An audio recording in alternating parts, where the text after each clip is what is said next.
Καλησπέρα σας. Καλησπέρα. Μισό λεπτάκι, πρέπει να ξεκινήσουμε αμέσως γιατί ο χρόνος μας είναι περιορισμένος λόγω διερμηνίας. Σας ευχαριστούμε που ήρθατε σήμερα εδώ να ακούσετε την συζήτηση που θα γίνει με τον Μιγγέλ Μπονφουά, που κάθεται δίπλα μου, συγγραφέα του βιβλίου Levanteur, ο εφευρέτης, από τις εκδόσεις Στερέωμα. Ο Μιγγέλ Μπονφουά είναι Γάλλος συγγραφέας με καταγωγή από τη Βενεζουέλα. Γεννήθηκε στο Παρίσι το 1986. Ταγμένος στην πεζογραφία, απέσπασε τα βραβεία Prix de la Vocation και το Prix Fainéant για το πρώτο του μυθιστόρημα, το ταξίδι του Οκτάβιο, που στα ελληνικά έχει βγει από τις εκδόσεις Utopia. Ενώ το μυθιστόρημά του Sucre Noir συμπεριλήφθηκε στη βραχία λίστα του βραβείου Prix Féminin και βραβεύτηκε με το Prix Renaissance. Το βιβλίο του Héritage πήρε το βραβείο Prix des Libraires. Το έργο του έχει μεταφραστεί σε 20 γλώσσες και το επόμενο του βιβλίο σε ακόμα περισσότερες. Εγώ θα ήθελα να ξεκινήσουμε με μια σύντομη ανάγνωση και στα γαλλικά και στα ελληνικά, γιατί νομίζω ότι δίνει μια πολύ καλή εικόνα του ύφους του βιβλίου. Θα διαβάσουμε τις 3 πρώτες παραγράφους βασικά για να πάρετε μια ιδέα και μετά θα συνεχίσουμε με τη συζήτηση.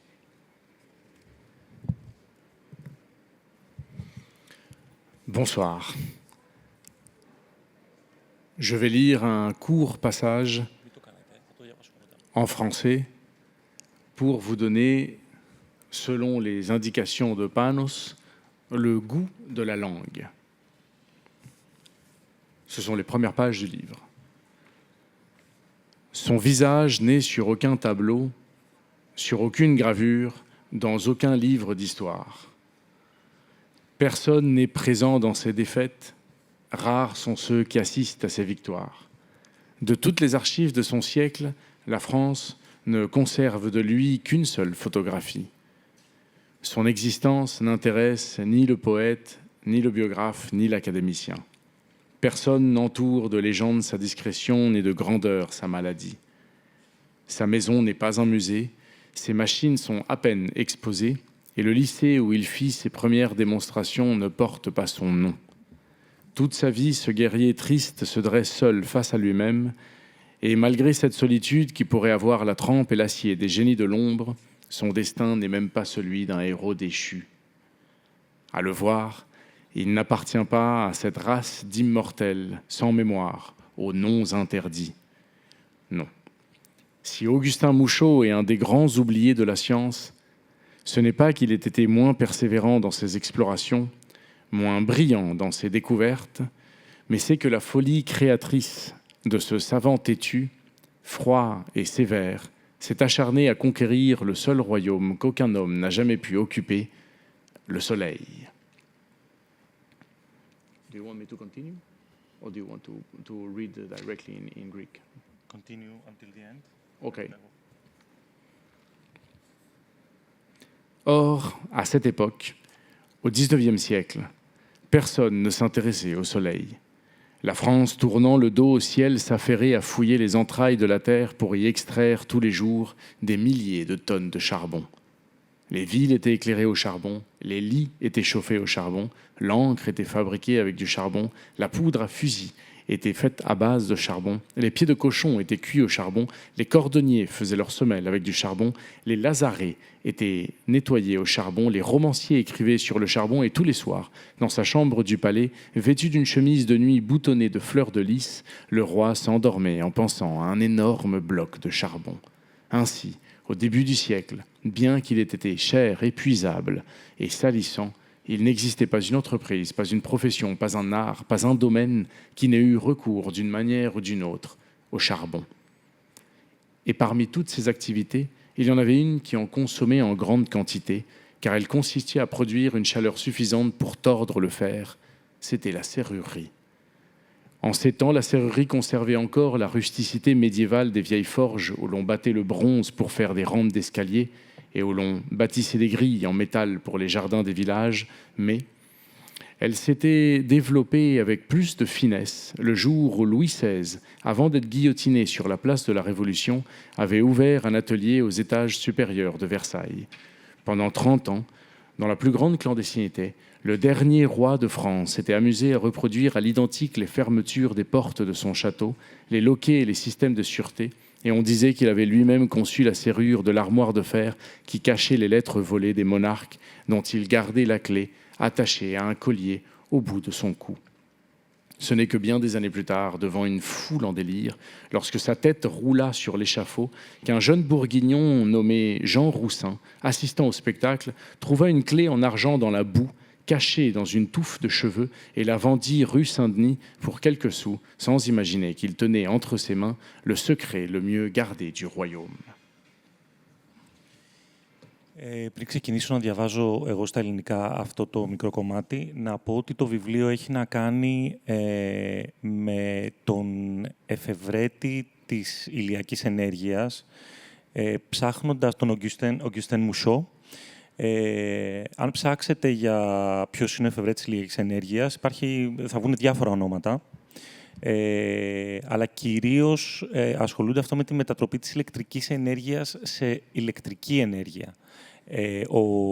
Ο Μουσό ήταν πολύ πιο πριν, στα μέσα του 19ου αιώνα, και προσπαθούσε να μετατρέψει, και τα κατάφερε, την ηλιακή ενέργεια σε ατμό, που ήταν τότε η προτιμόμενη μέθοδος. Το πρόσωπό του δεν υπάρχει σε κανένα πίνακα, σε καμιά γραβούρα, σε κανένα βιβλίο ιστορίας. Κανένας παρών στις ήττες του, ελάχιστοι οι μάρτυρες στις νίκες του. Σε όλα τα αρχεία του αιώνα του, η Γαλλία δεν έχει κρατήσει ούτε μία φωτογραφία του. Η ύπαρξή του δεν ενδιαφέρει ούτε τον ποιητή, ούτε τον βιογράφο, ούτε τον ακαδημαϊκό. Κανείς δεν περιβάλλει με θρύλους τη διακριτικότητά του, ούτε με μεγαλείο την αρρώστια του. Το σπίτι του δεν είναι μουσείο, οι μηχανές του σχεδόν δεν εκτίθενται καν. Το Λύκειο, όπου έκανε τις πρώτες του επιδείξεις, δεν φέρει το όνομά του. Σε όλη τη ζωή, αυτός ο θλιμμένος πολεμιστής ορθώνεται μόνος του απέναντι στον εαυτό του και παρά τη μοναξιά αυτή που θα μπορούσε να διαθέτει το σθένος και το μέταλλο των αφανών ιδιοφυειών, το πεπρωμένο του δεν είναι καν αυτό ενός έκτοτου ήρωα. Δεν τον βλέπουμε να νίκει σε εκείνη τη φυλή των αθανάτων χωρίς μνήμη με τα απαγορευμένα ονόματα. Ο Αυγουστίνος Μουσό είναι ένας από τους μεγάλους ξεχασμένους της επιστήμης, όχι επειδή υπήρξε λιγότερο επίμονος στις εξερευνήσεις του ή λιγότερο ιδιοφυής στις ανακαλύψεις του, αλλά επειδή η δημιουργική τρέλα αυτού του ξεροκέφαλου, ψυχρού και αυστηρού σοφού βάλθηκε να κατακτήσει το μόνο βασίλειο που κανένας άνθρωπος δεν μπόρεσε ποτέ να κυριεύσει. Τον ήλιο.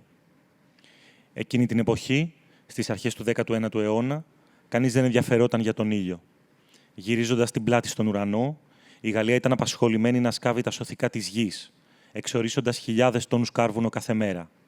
Οι πόλεις φωτίζονταν με κάρβουνο, τα κρεβάτια ζεσταίνονταν με κάρβουνο, το μελάνι φτιαχνόταν με κάρβουνο, τα χοιρινά ποδαράκια μαγειρεύονταν με κάρβουνο. Οι τσαγκάριδες έφτιαχναν τις σόλες τους με κάρβουνο, τα λιμοκαθαρτήρια καθαρίζονταν με κάρβουνο, οι μυθιστοριογράφοι έγραφαν πάνω στο κάρβουνο και κάθε βράδυ, στο υπνοδωμάτιό του στο παλάτι, φορώντας ένα νυχτικό στολισμένο με άνθη κρίνου, ο βασιλιάς αποκοιμιόταν με τη σκέψη ενός πελώριου όγκου από κάρβουνο. Έτσι, στις αρχές του αιώνα, παρότι ήταν ακριβό, πεπερασμένο και βρώμικο, δεν υπήρχε ούτε μια επιχείρηση, ούτε ένα επάγγελμα, ούτε μια τέχνη, ούτε ένας τομέας που να μην κατέφευγε με τον έναν ή με τον άλλο τρόπο στο κάρβουνο. Και ανάμεσα σε όλα αυτά τα επαγγέλματα υπήρχε ένα που το κατανάλωνε σε μεγάλες ποσότητες, γιατί η δουλειά του ήταν να παράγει αρκετή θερμότητα ώστε να λυγίζει τον σίδηρο. Το επάγγελμα του κλειδαρά. Εκείνη την εποχή, τα κλειδαράδικα διατηρούσαν ακόμη τη μεσαιωνική χοντροκοπιά των παλιών σιδηρουργείων. Σφυριλατούσαν τον μπρούτζο για να κάνουν κυκλειδώματα για σκάλες και έφτιαχναν μεταλλικά κάγκελα για τους κήπους των χωριών, αλλά είχαν γίνει πιο εκλεπτισμένα από τη μέρα που ο Λουδοβίκος ο 16ος, πριν αποκεφαλιστεί στην πλατεία της Επανάστασης, είχε ανοίξει ένα εργαστήριο στους επάνω ορόφους των Βερσαλιών.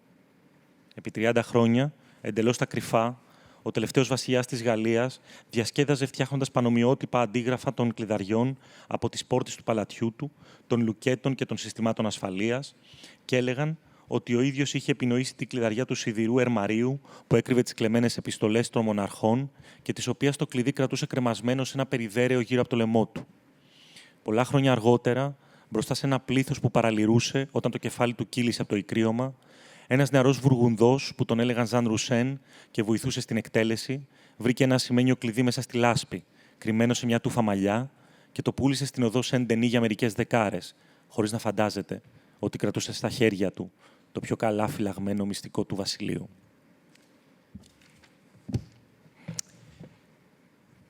Και με αυτή την πολύ γοητευτική εισαγωγή ξεκινάει το βιβλίο του Μιγγέλ Μπονφουά, και ήδη διαφαίνεται και το πολύ πλούσιο ύφος του, αλλά και η μεθοδός του. Η μεγάλη προσοχή στη λεπτομέρεια, η ιστορική ακρίβεια, ή μπορεί και όχι, όπως θα δούμε. Και θα ήθελα να ξεκινήσω τον κύριο Μπονφουά, ότι τι σας τράβηξε αρχικά σε αυτόν και πώς καταφέρατε να μετατρέψετε μια ιστορική βιογραφία σε λογοτεχνικό έργο. Βασικά, γιατί αποφασίσατε να ασχοληθείτε με το είδος της μυθιστορηματικής βιογραφίας.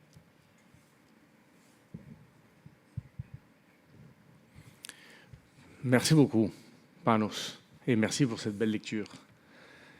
Le personnage d'Augustin Mouchot m'a semblé intéressant, m'a semblé suffisamment épais et suffisamment solide comme personnage pour pouvoir en faire un roman. Pourquoi ? Parce que j'avais trouvé qu'il avait quelque chose de contradictoire et d'oxymorique, et là où il y a contradiction, là où il y a paradoxe, il y a récit, il y a roman. Le personnage de Mouchot était cet homme qui a réellement existé, né en 1825, au fin fond de la Côte d'Or, en Bourgogne, en France.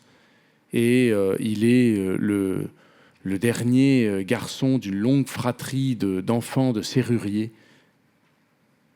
Rien ne le prédestine à quelque chose d'extraordinaire, à un destin fascinant, à quelque chose de napoléonien et de wagnérien.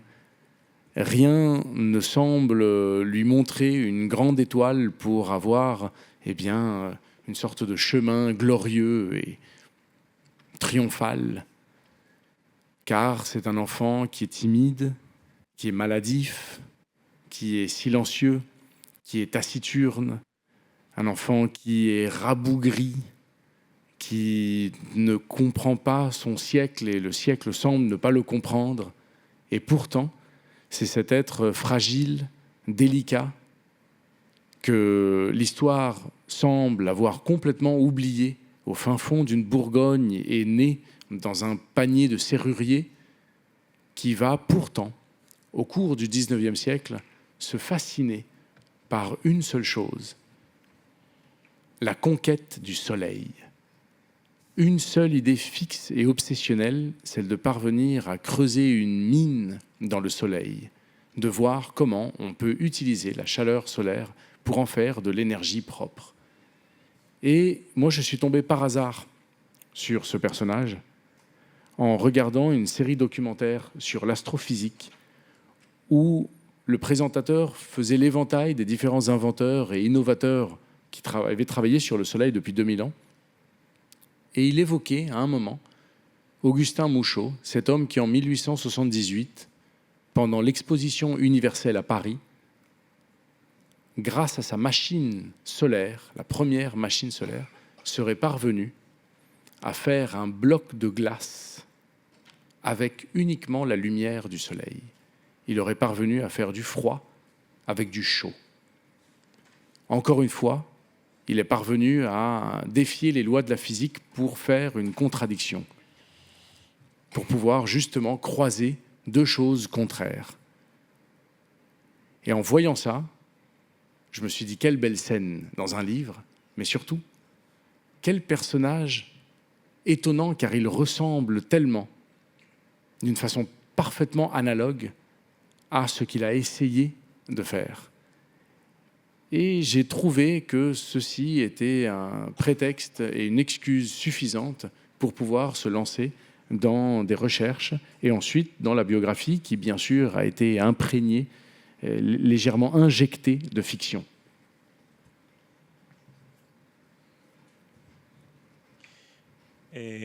Εγώ πάντως από την πλευρά μου δεν μπόρεσα παρά, επειδή ο Μουσό είναι ένας άνθρωπος πάρα πολύ μόνος και πάρα πολύ αιμονικός. Δηλαδή, είναι ταγμένος στο έργο του, να μπορέσει να αντιθασεύσει την ενέργεια του ήλιου και στη ζωή του δεν κάνει σχεδόν τίποτε άλλο, μέχρι το τέλος της, τέλος πάντων.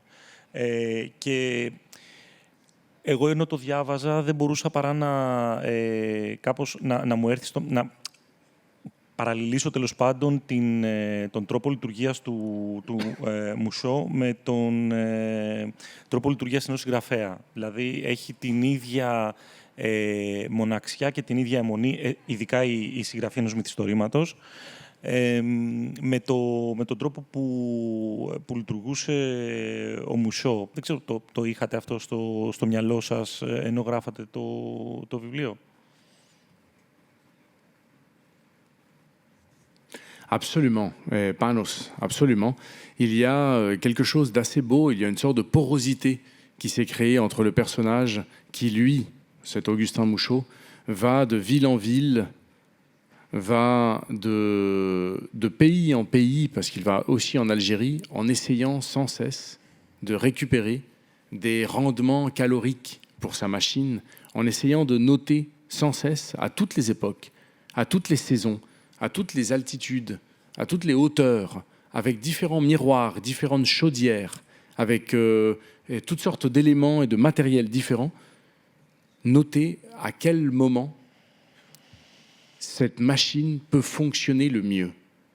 Et comme tu le dis si bien, il y a quelque chose d'obsessionnel, il y a quelque chose de persévérant, quelque chose de tenace, une sorte presque d'abnégation, c'est-à-dire d'un oubli de soi pour pouvoir se dévouer entièrement à une cause et être prêt, en quelque sorte, à y laisser une vie entière.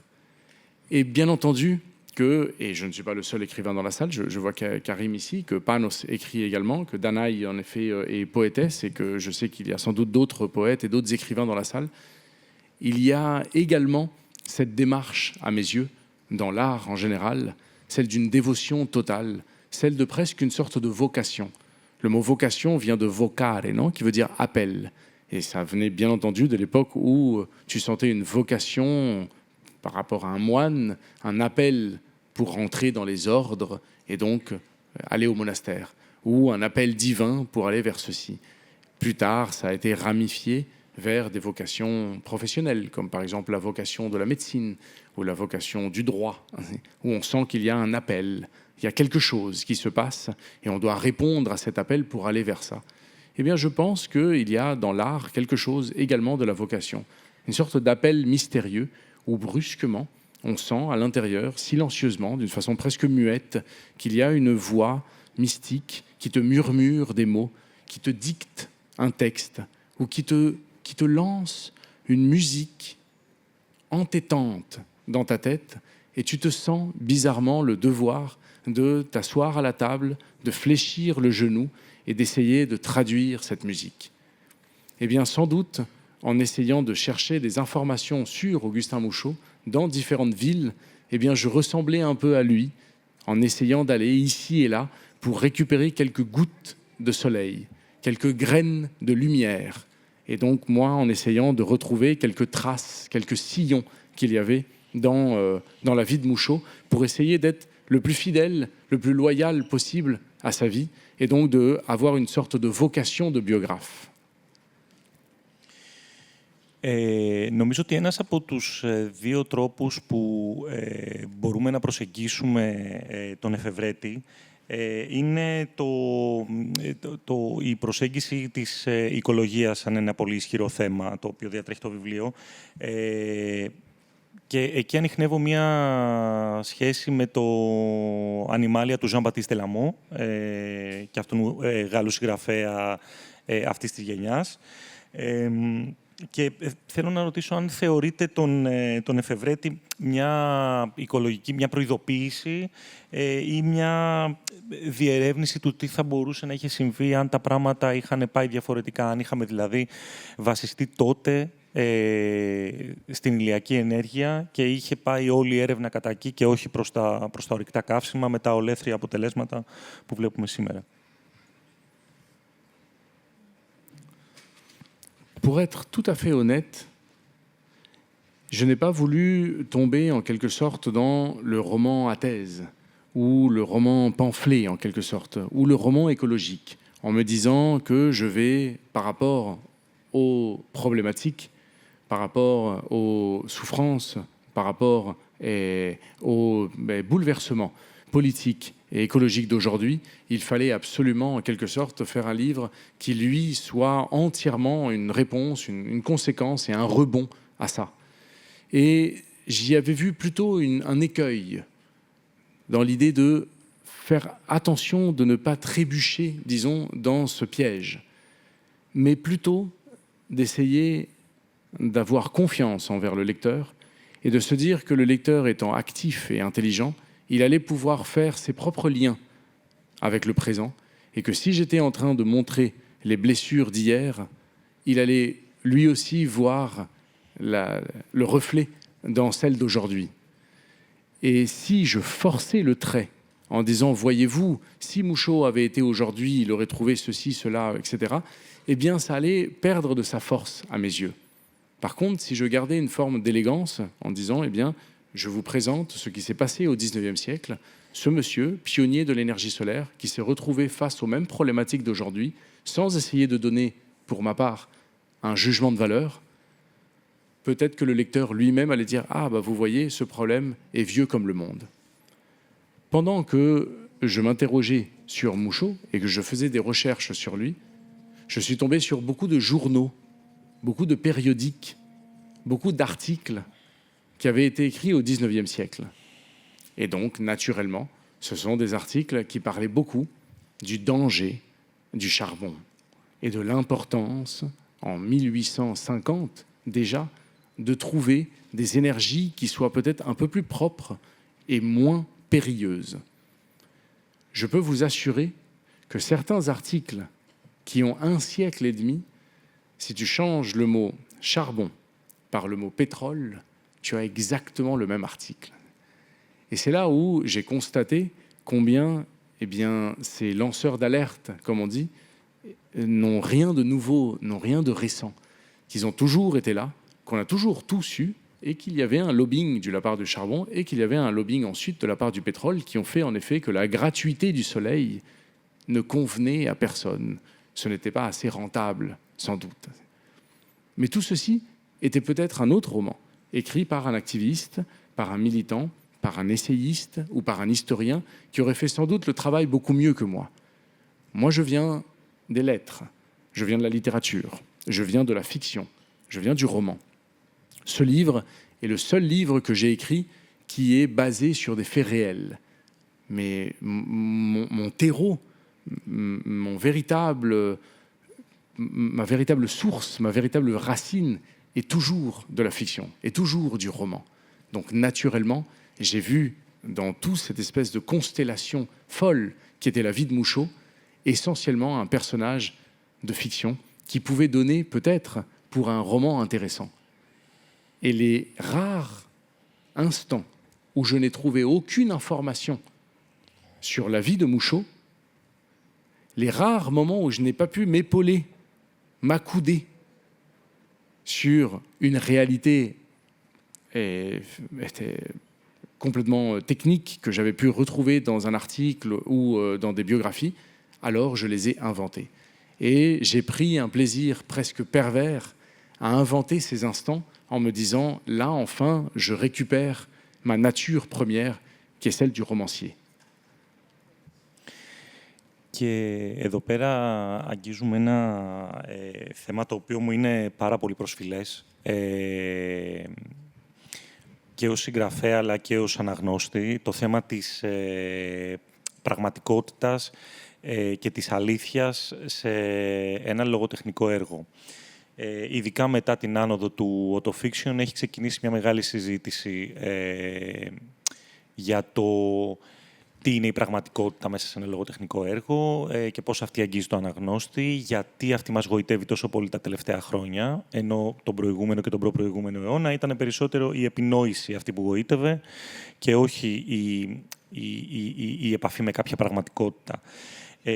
Οπότε, εγώ θα τραβήξω και άλλη μια σύγκριση του βιβλίου του κυρίου Μπονφουά με το έργο του Πιέρ Μισόν, ο οποίος είναι ένας τιτάνας των γαλλικών γραμμάτων και ο οποίος ασχολείται κυρίως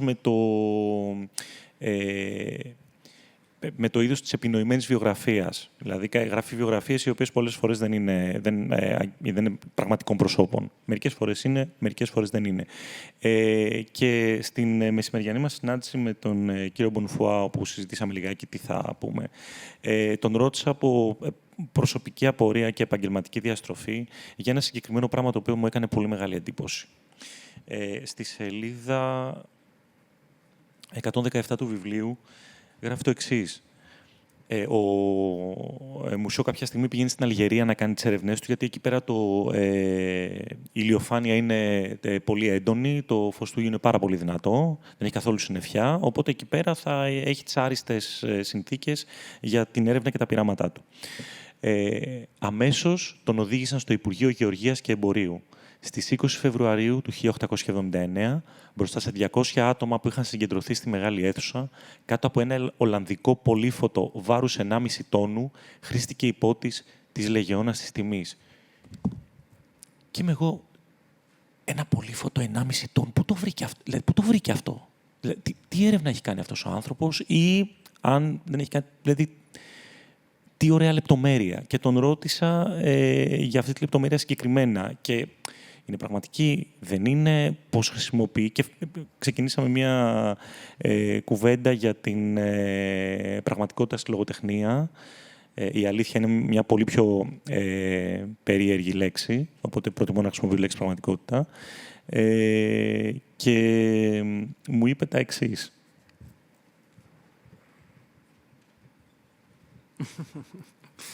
Et oui, c'était une conversation qu'on a eue ce matin et que je trouvais très intéressante et très belle.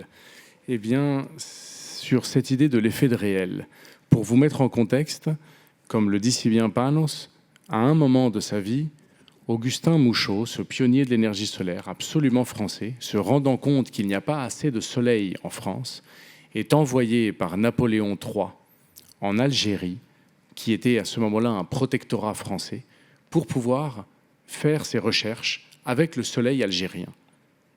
Et il part en Algérie pendant 4 ans, à peu près. Des traces de Mouchot en Algérie, il fallait que je les trouve pour pouvoir écrire le chapitre algérien. Je suis donc allé à Aix-en-Provence, parce qu'à Aix-en-Provence, il y a des archives municipales, les archives municipales de toutes les colonies françaises. Tout ce qui a à voir avec des archives de colonies françaises sont conservés dans un très beau bâtiment à Aix-en-Provence. J'arrive à Aix-en-Provence, je pose la question alors au directeur de m'indiquer la personne spécialiste de l'Algérie de fin 19e siècle. On me présente un certain Rémy. Je me mets à parler avec Rémy et je lui dis que je cherche des traces d'Augustin Mouchot. Rémy et moi passons 5 jours de livre en livre, de rayon en rayon, de rangée en rangée, de bibliothèque en bibliothèque, à sortir tous les documents les plus poussiéreux comme ça, avec des vieux grimoires, avec des vieux parchemins, en essayant de trouver une trace sur le sable algérien d'Augustin Mouchot, en essayant de trouver un poil de moustache de Mouchot dans le désert algérien. Et après 5 jours, pas un sillon, pas un pas, pas un cheveu. Ce monsieur Rémy, spécialiste de l'Algérie 19e, disait mais ce n'est pas possible. Enfin, il n'a pas pu passer par là sans qu'il ait laissé une trace. Il n'y avait rien. 5 jours après alors, j'appelle mon éditrice en lui disant « Écoute, je suis à Aix-en-Provence depuis 5 jours. Nous n'avons aucune information sur Mouchot en Algérie à ce moment-là, et je pense alors que ça va compromettre l'écriture du livre. Il vaut mieux peut-être que j'abandonne l'écriture du livre. » Et mon éditrice me répond « Mais mon cher ami, fais ce pourquoi je te paye. Invente. » Invente. Et je me suis senti très libéré de savoir que comme il n'y avait aucune information sur Mouchot en Algérie, je pouvais me permettre le luxe d'inventer quelque chose de vraisemblable et de crédible pendant ces 4 années. Et là alors, s'ouvrent en moi des vieux jardins qui sont les jardins de la fiction. Et je me mets alors à me lancer dans ces explications et dans ces descriptions. Et notamment, et c'est là où j'ai trouvé ça très beau dans la lecture de Panos, c'est qu'il a relevé un minuscule petit détail que moi, avec le temps, j'avais complètement oublié, qui est le détail de ce lustre qui pèse donc dans le livre 1,5 tonnes. Et Panos me demande ce matin, alors qu'on buvait un café près du port, dis-moi, est-ce que ce lustre pèse vraiment 1,5 tonnes ou est-ce que tu l'as inventé? Je lui dis, cher ami, bien sûr que je l'ai inventé. Il me dit, ah, quel bonheur, comme je me sens soulagé. Merci beaucoup. J'ai eu si peur d'imaginer que tu t'étais collé entièrement à la réalité et que tu n'avais pas pris la liberté de raconter quelque chose de faux. Et pourquoi avoir raconté quelque chose de faux en donnant pourtant un détail si réel? Et c'est là où notre conversation a tendu vers Roland Barthes. Et Roland Barthes parle en littérature de ce qu'il lui appelle un effet de réel. Il dit qu'il y a, dans toute description de fiction, des instants où l'auteur va intégrer dans le texte un minuscule petit détail qui est un détail de texture, qui est un détail d'odeur, qui est un détail de l'épaisseur de l'air, qui est une asymétrie dans un visage, qui est une cicatrice ici et là. C'est un je ne sais quoi, c'est un coup de pinceau, c'est rien du tout, mais qui, avec ça, ça finit par donner toute la profondeur à la scène. Et que si tu enlèves ce détail de réel, eh bien, la scène n'est que fiction. Et il donne, Roland Barthes, un exemple, en parlant de Flaubert, de Madame Bovary, où il décrit une chambre, et il décrit les rideaux en étamine, il décrit le tapis et les motifs dessus, il décrit le lit, le divan, les meubles, il décrit la poussière qui volette comme ça, dans l'air, et il dit « et sur le piano, virgule, quelques partitions en désordre ». Et ce virgule, quelques partitions en désordre, donne à la scène et à la nature psychologique de Madame Bovary toute sa profondeur, toute son épaisseur, toute sa puissance. La même description sans les quelques partitions en désordre, selon Roland Barthes, n'aurait pas du tout la même vigueur. Et il appelle ça les effets de réel. Et dans tous les livres, il y a ces effets de réel. Sa santé, le musc et le poivre. Et tu te dis, juste en mettant qu'il y a une odeur de musc et de poivre dans la scène, immédiatement tu es dans la scène. Et tu touches la peau des personnages, tu touches le grain des personnages. Alors, en effet, en suivant des enseignements de Roland Barthes, en me permettant le luxe de raconter une scène qui n'était peut-être jamais arrivée en Algérie pour Mouchot, mais peut-être elle était arrivée, je me suis dit que pour lui donner cette réalité qui lui manquait, il fallait que le lustre pèse 1,5 tonnes.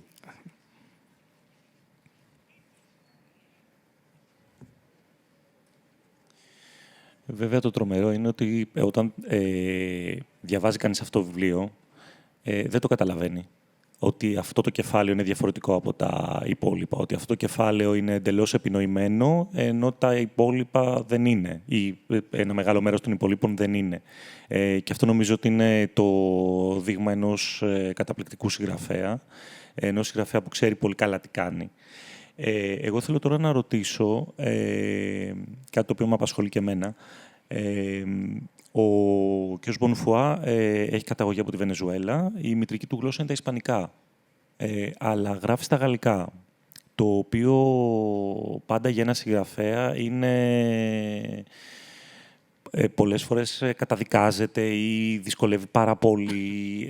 Και θέλω να ρωτήσω πώς είναι να γράφει κανείς σε μία γλώσσα που δεν είναι η μητρική του.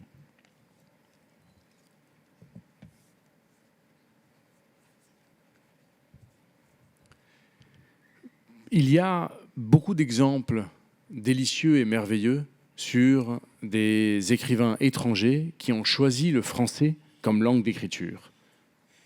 Je pense à Nabokov, je pense par exemple à Samuel Beckett, je pense à Romain Gary, je pense à Jorge Semprún, je pense à François Cheng, je pense à Karim Katan, je pense à Kundera, parce qu'on parlait de Kundera l'autre jour, je pense à tant d'autres écrivains, je pense à Émile Cioran, qui se sont permis à un moment de choisir une deuxième langue dans leur vie, et non pas une langue de vie, mais une langue d'écriture. Ma langue maternelle est l'espagnol. Et je pense en espagnol, je rêve en espagnol, je compte en espagnol, je jure en espagnol. Or, j'ai décidé d'écrire en français pour 1000 raisons, des raisons de vie, mais également des raisons esthétiques.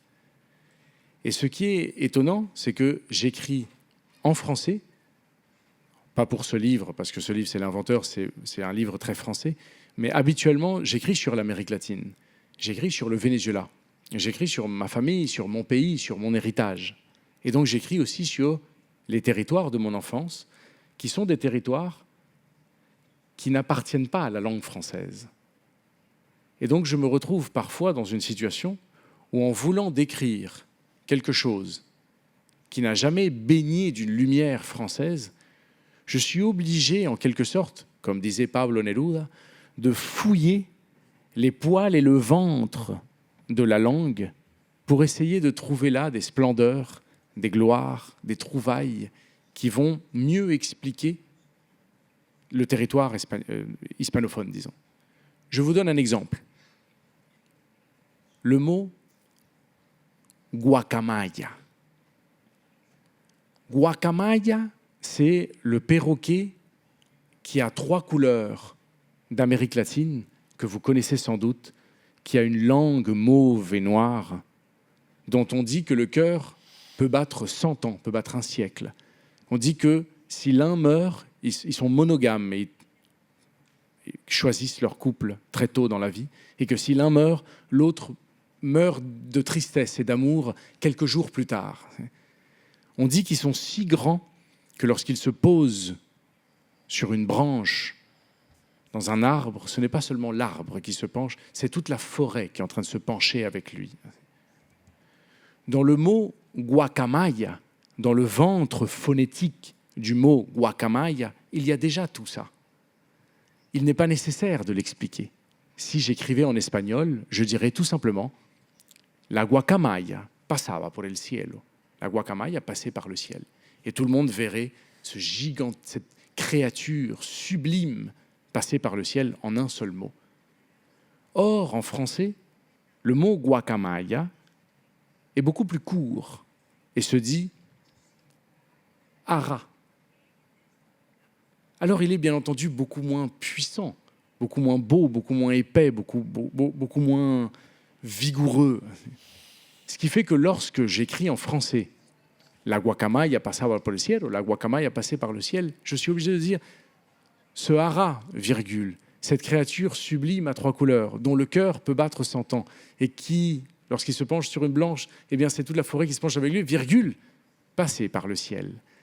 Et le fait, en effet, de devoir aller chercher des beautés de la langue pour pouvoir expliquer un territoire ou des objets ou une créature qui n'appartient pas à cette langue, eh bien m'oblige à passer par des sentiers différents pour mieux conquérir cette langue. Voilà pourquoi je trouve que c'est toujours intéressant de lire des écrivains étrangers qui ont choisi une nouvelle langue et qui, paradoxalement, finissent parfois par la connaître mieux que les propres Français. Comme les étrangers finissent parfois par connaître mieux une ville que ceux qui sont nés dedans. Ou les convertis des religions finissent par connaître mieux la religion, les litanies et les psaumes, les prières, que ceux qui sont nés dedans. Eh bien, il y a une forme de radicalité dans les étrangers qui apprennent une langue et qui finissent par la tordre de la meilleure manière.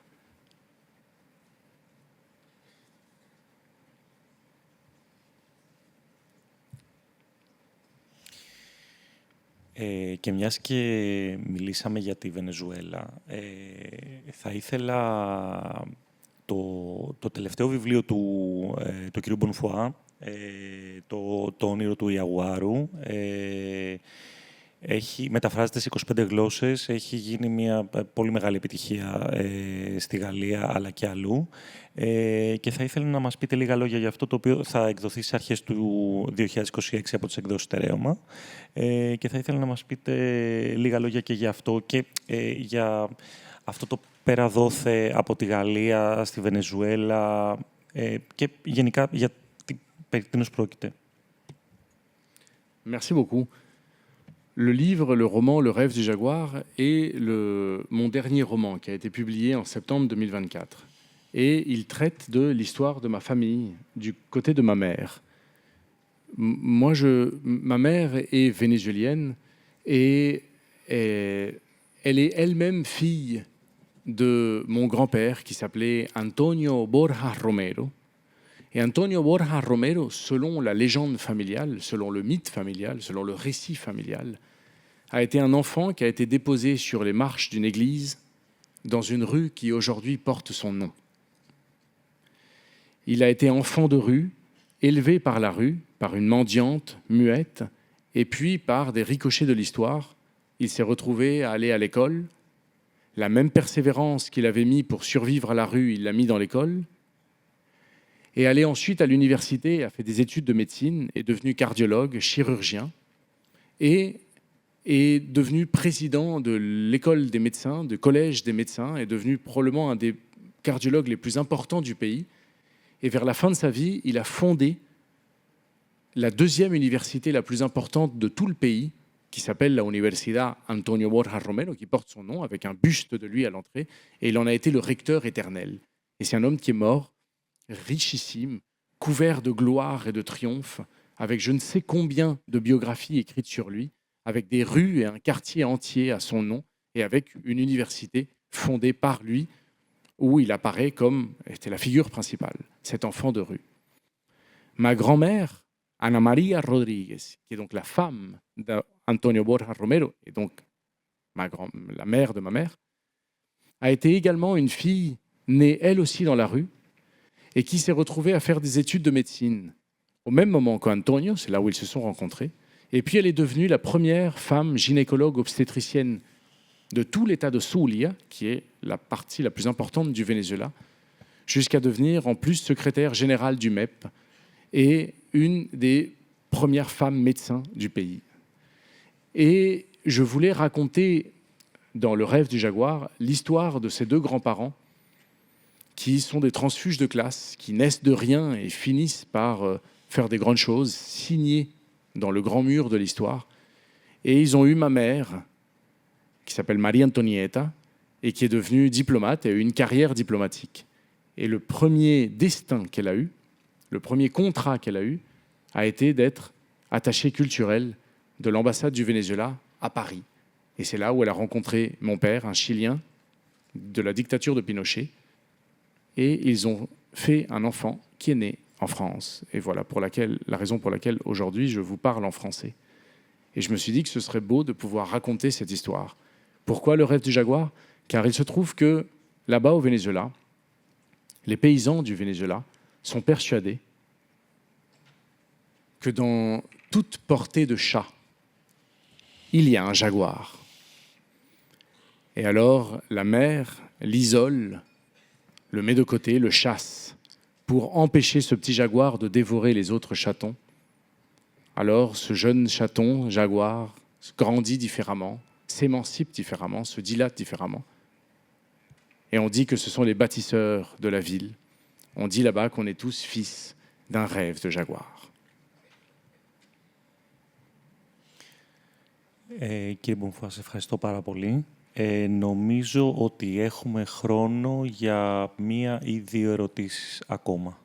Άμα θέλει κάποιος από το κοινό να κάνει κάποια ερώτηση. Στον κύριο το μικρόφωνο.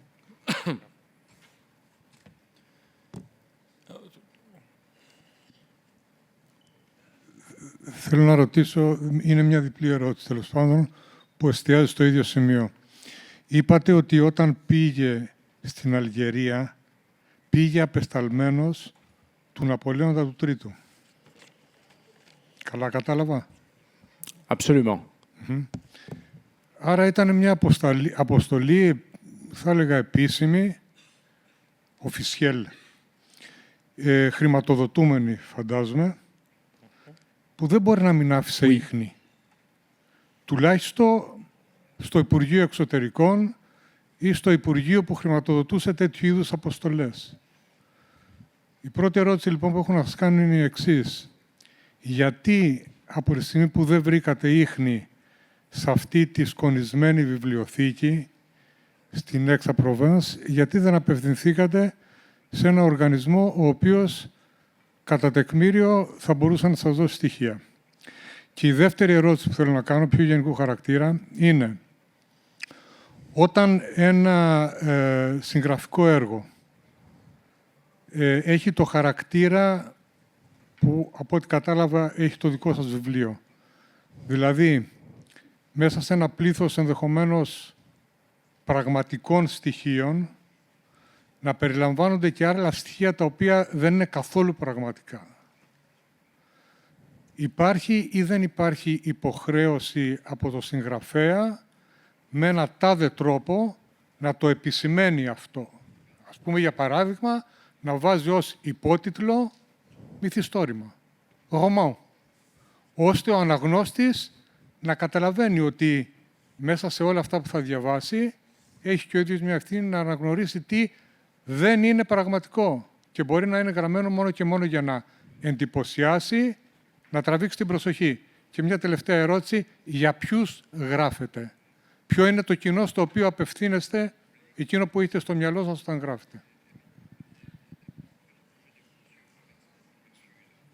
Non, merveilleux, merci beaucoup. Figurez-vous que ne trouvant aucune information sur le passage de Mouchot en Algérie, j'avais donc contacté la famille d'Augustin Mouchot.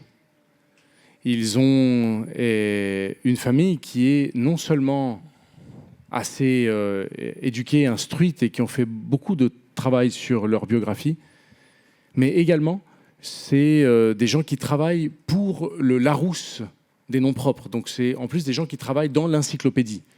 Donc non seulement ils sont dans les bibliothèques, non seulement ils sont chercheurs, mais également ils sont dans l'encyclopédie. Donc je me suis dit que c'était des personnes qui, eux, avaient sans doute beaucoup d'informations, beaucoup plus que moi. Et figure-toi qu'après avoir passé du temps avec Marianne Mouchot et ensuite avec Marion Mouchot, aucune trace sur l'Algérie. Augustin Mouchot a écrit un livre, qui est un livre de mathématiques, essentiellement, sur tout son travail au niveau des matériaux qu'il avait utilisés pour les machines. Et dans ce livre, il raconte seulement le chemin qu'il a fait en Algérie. Donc je sais que les différentes villes que je nomme dans le livre sont réelles, non ? C'est-à-dire qu'elles ont, ça a bien été cet itinéraire, ça a bien été ce trajet qu'il a fait, parce que c'est noté dans son livre. Mais aucune autre info à côté de où il dormait, avec qui il avait voyagé, ce genre de choses.